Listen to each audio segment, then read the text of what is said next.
আসসালামু আলাইকুম, welcome to my YouTube channel Farin's diary. কেমন আছেন আপনারা? আশা করি আল্লাহর রহমতে সবাই ভালো আছেন, আমিও ভালো আছি। আজকে আমি শেয়ার করছি আপনাদের সাথে কচু শাক রান্না। আপনারা তো সবাই জানেন, তাও আমি কিভাবে রান্না করি আমি এটা আপনাদের সাথে শেয়ার করতে ভালো লাগে, তাই আমি শেয়ার করছি। আজকে আমি রান্না করব লোভনীয় কচু শাক। দেখতেই পাচ্ছেন সুন্দর কচু শাক, আমার সাথেই থাকুন। কচু শাক আমি কুটে ধুয়ে এবার চুলায় বসিয়ে দিলাম।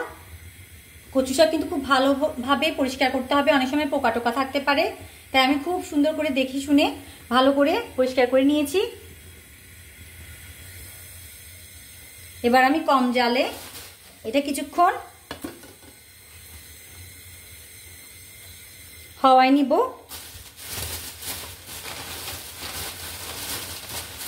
একটু লবণ অ্যাড করব, একটু লবণও দিয়ে দিলাম।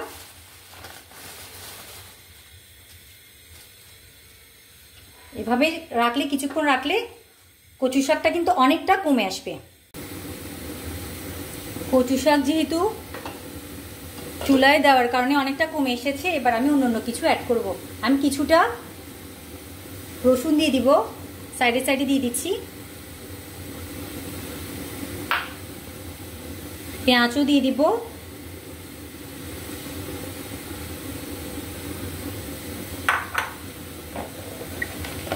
কাঁচামরিচও দিয়ে দিচ্ছি। সবাই তার স্বাদ অনুযায়ী দিবে ঝাল। এভাবে কিছুক্ষণ হতে থাকুক, লাগলে আমি পরে পানি অ্যাড করব। এখনও কিন্তু আমি পানি দিইনি, শুধু কচু শাক দিয়েছি। এবার আমি রসুন, পেঁয়াজ আর কাঁচামরিচটা অ্যাড করেছি, আর কিছুই দিইনি। আর একটু লবণ দিয়েছিলাম।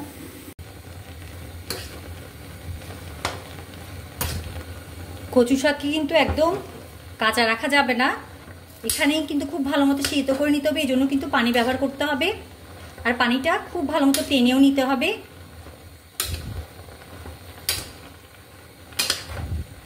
এমনভাবে পানি দিতে হবে যেন কাঁচাও না থাকে, আবার ভালো করে পানিটা টেনে নেওয়া যায়। শুকনা শুকনা করতে হবে। আমি কিছুটা পানি অ্যাড করছি।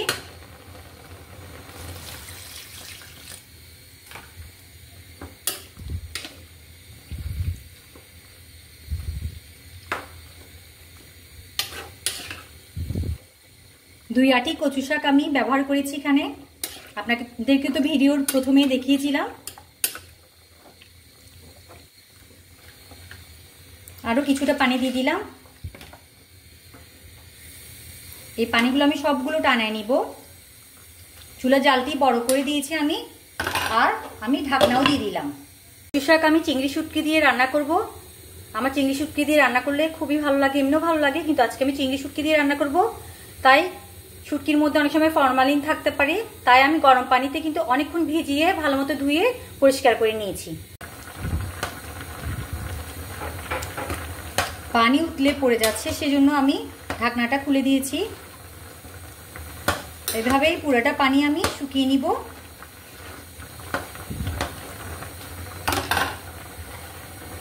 দুই আটি কচু শাকে আমি এতটুকু পানি ব্যবহার করেছি। এই বক্সটার, এই বাটিটার এক বাটি। কচু শাক তো মাত্র সিদ্ধ হচ্ছে, পেঁয়াজ, কাঁচামরিচ আর রসুনের সাথে, কিন্তু এখনই এত সুগন্ধি বের হয়েছে কি বলবো। আর রান্না এখনই ভালো করে শুরুই হয়নি, যা সিদ্ধ হচ্ছে আর কি সুন্দর সুগন্ধি বের হচ্ছে। আমার মনে হচ্ছে আমি একটু পানি বেশিই দিয়ে দিয়েছি, আর একটু কম দিলেও হতো। যতটুকু দিয়েছি এর অর্ধেক দিলেও হতো, তাই টানাতে অনেকক্ষণ সময় লেগে গিয়েছে আমার। আর কিছুক্ষণ টানাবো। এই যে এই পর্যায়ে কিন্তু অনবরত নাড়তে হবে। এর আগে তো কিছুক্ষণ পর নেড়ে দিলে হয়ে গিয়েছে। এখন যদি অনবরত নাড়তে না থাকি তাহলে কিন্তু নিচে লেগে যাবে। পোড়া পোড়া যদি স্মেল চলে আসে তাহলে কিন্তু খেতে একদম ভালো হবে না।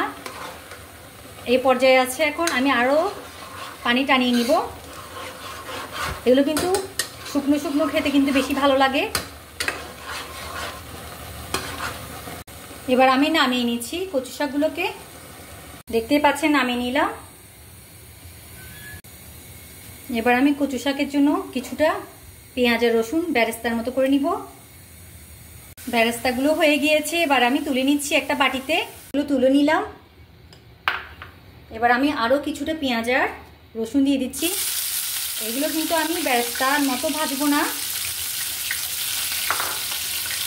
এগুলো আমি চিংড়ি শুটকির জন্য ব্যবহার করছি।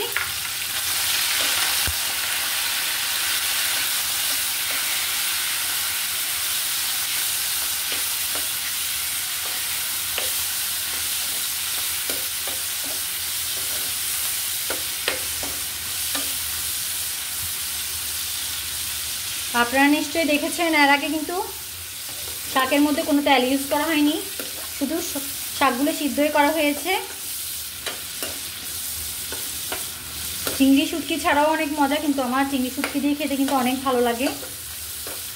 চিংড়ি মাছও ব্যবহার করা যায়। আমার চিংড়ি মাছ ছিল না, চিংড়ি শুটকি ছিল, আমি সেজন্য এটাই ব্যবহার করছি। এটা কিছুটা ভেজে আসুক, এরপর আমি সামান্য হলুদ আর একটু মরিচের গুঁড়া ইউজ করব। চিংড়ি, পেঁয়াজ আর রসুনটা কিছুটা ভাজা ভাজা হয়েছে, এর চেয়ে বেশি ভাজার প্রয়োজন নেই। আমি এবার কিছুটা হলুদ দিচ্ছি। শুটকি যেহেতু একটু লাল মরিচ না দিলে তো ভালো লাগে না, কিছুটা লাল মরিচ দিচ্ছি। এই যে আমি এটা ইউজ করি হাটাজারির মিষ্টি মরিচটা, এটা কালার আসে কিন্তু তেমন ঝাল হয় না।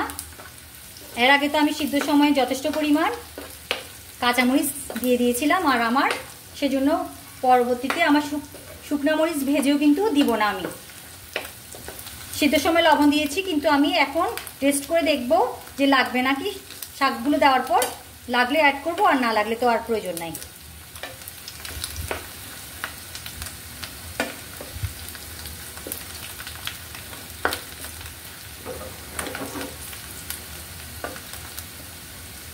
এবার আমি শাকগুলো অ্যাড করে দিচ্ছি।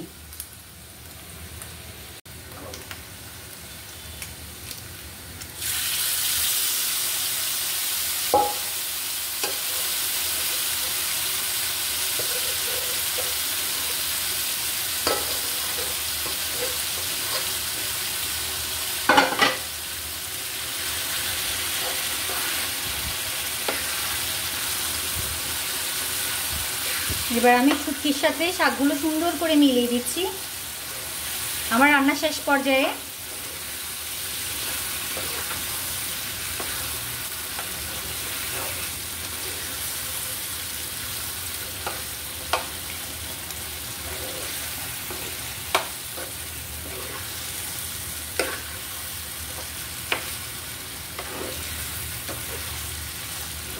শুটকির সাথে আমি শাকটা আর কিছুক্ষণ রান্না করে নিব, জাস্ট একটু শুকিয়ে নিব।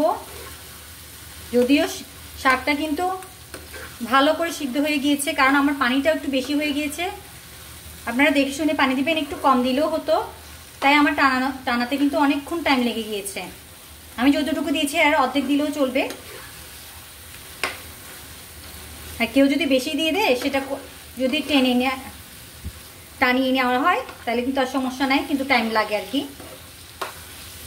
এবার আমি লবণটা একটু চেক করে দেখছি।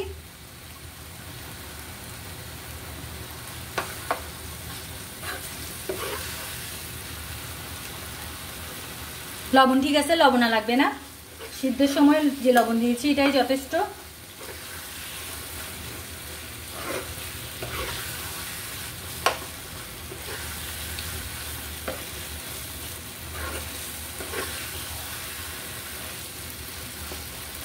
আমার রান্না হয়ে গিয়েছে। এবার আমি পেঁয়াজ আর রসুনের যে বেরেস্তা করেছি এগুলো আমি ছিটিয়ে দিচ্ছি, আর আমার চুলাটা বন্ধ করে দিচ্ছি। এর ফাইনাল লুক নিয়ে আসছি আমি। এই যে আমার ফাইনাল লুক, কচু শাক দিয়ে চিংড়ি শুটকি।